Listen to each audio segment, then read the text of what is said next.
बिस्मिल्लाहिर्रहमानिर्रहीम। नेक्स्ट हमारा टॉपिक है centre of gravity. Last topic हमने पढ़ा था सेंटर ऑफ मास के बारे में कि सेंटर ऑफ मास किसी भी ऑब्जेक्ट का वो पॉइंट होगा जहां पर आप उसको मूव कर सकते हैं विदाउट रोटेशन। इसके बाद सबसे पहले हम इसकी डेफिनेशन पढ़ लेते हैं कि सेंटर ऑफ ग्रेविटी की डेफिनेशन क्या है।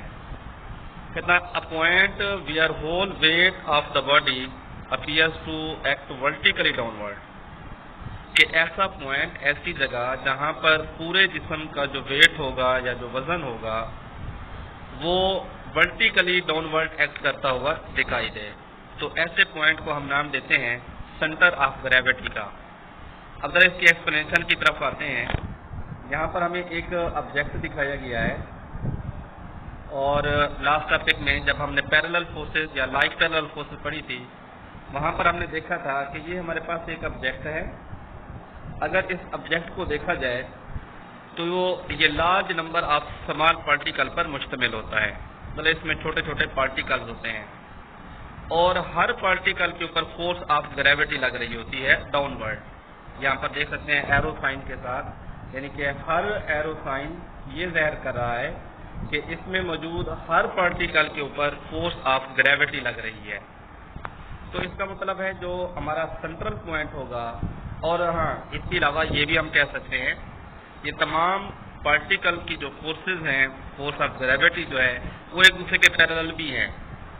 तो यहाँ पर आप यूं भी कह सकते हैं कि ये सेंटर ऑफ ग्रेविटी किसी भी ऑब्जेक्ट का वो पॉइंट होगा जहाँ पर आप बॉडी को बैलेंस कर सकते हैं, उस पॉइंट को भी आप नाम दे सकते हैं सेंटर ऑफ ग्रेविटी का।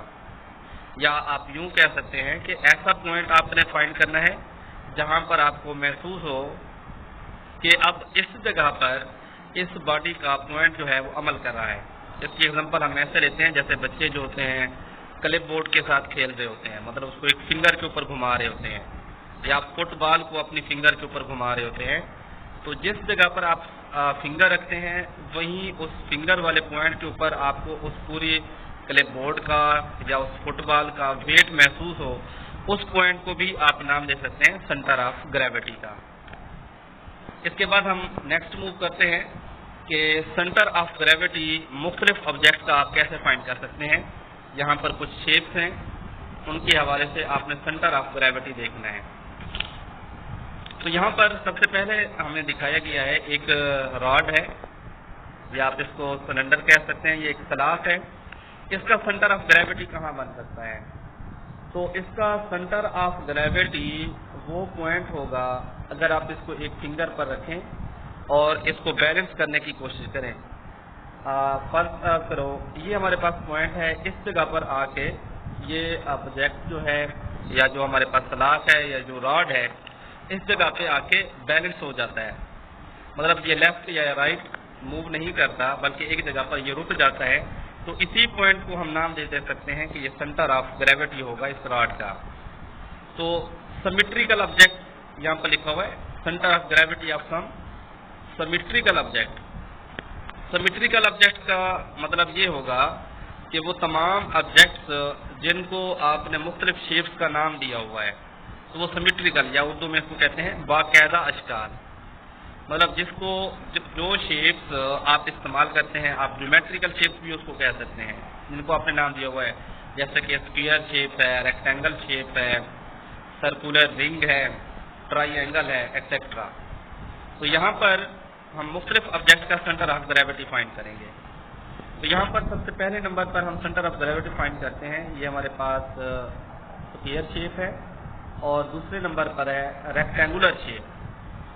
तो इसका सेंटर ऑफ ग्रेविटी फाइंड करने का बहुत ही आसान तरीका है कि आपने क्या करना है, इस चाहे स्क्वायर शेप है चाहे हमारे पास रेक्टेंगुलर शेप है, इन दोनों का डायगोनल जो है इनको आपस में मिला देंगे और जिस पॉइंट पर, जिस जगह पर ये डायगोनल आपस में बाइसेक्ट करते हैं या मिलते हैं उस पॉइंट को हम नाम देंगे सेंटर ऑफ ग्रेविटी का।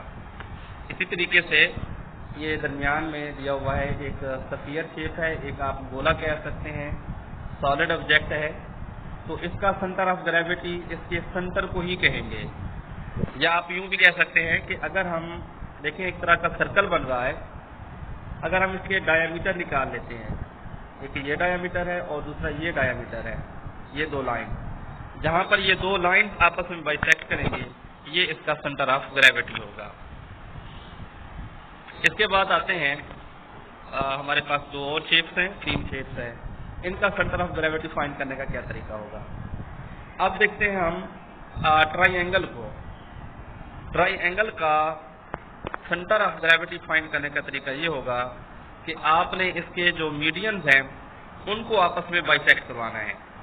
کس طریقے سے آپ اس لائن کو کہتے ہیں جو کسی بھی ورٹیکس سے نکلے، مطلب کسی بھی ٹرائی اینگل کے کونے میں سے نکلے اور اس کے اپوزٹ جو سائڈ ہوگی اس کے سینٹر کو جا کے ملے، ایسی لائن کو ہم نام دیتے ہیں میڈین کا۔ اب جیسے یہ ہمارے پاس پہلا میڈین، اور اسی طریقے سے دوسرے ورٹیکس یا دوسرے کونے سے آپ نے لائن کو ڈرا کرنا ہے، یہ ہمارے پاس دوسرا میڈین ہو جائے گا، اسی طریقے سے تیسرا۔ اب جہاں پر یہ تینوں میڈینز آپس میں بائسیکٹ کر رہے ہوں گے، اس پوائنٹ کو، اس جگہ کو ہم نام دیں گے یہ ٹرائی اینگل کا سینٹر آف گریوٹی ہے، اور اس کو کیپٹل جی کے ساتھ شو کریں گے۔ اس کے بعد ہمیں سرکولر رنگ دی ہوئی ہے، سرکولر رنگ۔ اب سرکولر رنگ جو ہے، اب اس کا سینٹر آف گریوٹی جہاں پر اس کا سینٹر بنے گا، یا جس طریقے سے ہم نے اوپر سفیر کی مثال دی ہے کہ یہاں پر اگر آپ اس کے ڈائگنل ملا دیتے ہیں، ڈایامیٹر ملا دیتے ہیں، تو یہ والا جو پوائنٹ ہوگا اس کا سینٹر آف گریوٹی آ جائے گا۔ اسی طریقے سے ہمارے پاس ایک سالڈ سلنڈر ہے، اس کا سینٹر آف گریوٹی فائنڈ کرنے کا طریقہ یہی ہوگا کہ آپ نے یہ جو اس کا سرکولر شیپ ہے، اوپر والا حصہ اور نیچے والا حصہ، ان کے آپ نے ایک طرح کے یہ ڈائگنل ڈرا کرنے ہیں یہاں پر، اور اس طریقے سے پھر ان دونوں کو آپس میں ملا دینا ہے۔ تو ان کا جو سینٹرل پوائنٹ ہوگا، یہاں پر پوائنٹ ہے، یہ اس کا سینٹر آف گریوٹی ہوگا۔ یعنی کہ اسی طریقے سے اگر کوئی بھی ہمارے پاس سیمیٹرک آبجیکٹ ہوں، آپ اس کا سینٹر آف گریوٹی بآسانی فائنڈ کر سکتے ہیں۔ انشاءاللہ کل جو ہمارا لیکچر ہوگا وہ ہوگا centre of gravity of thin lamina, irregular thin لیمینا۔ اگر بے قاعدہ اشکال ہوں تو اس کا سینٹر آف گریوٹی کیسے فائنڈ کیا جاتا ہے۔ آئی ہوپ آج کا لیکچر اچھے طریقے سے سمجھ آ گیا ہوگا۔ اس ٹاپک کو آپ نے یاد بھی کرنا ہے اور ہوم ورک میں بھی لکھنا ہے۔ اوکے، اللہ حافظ۔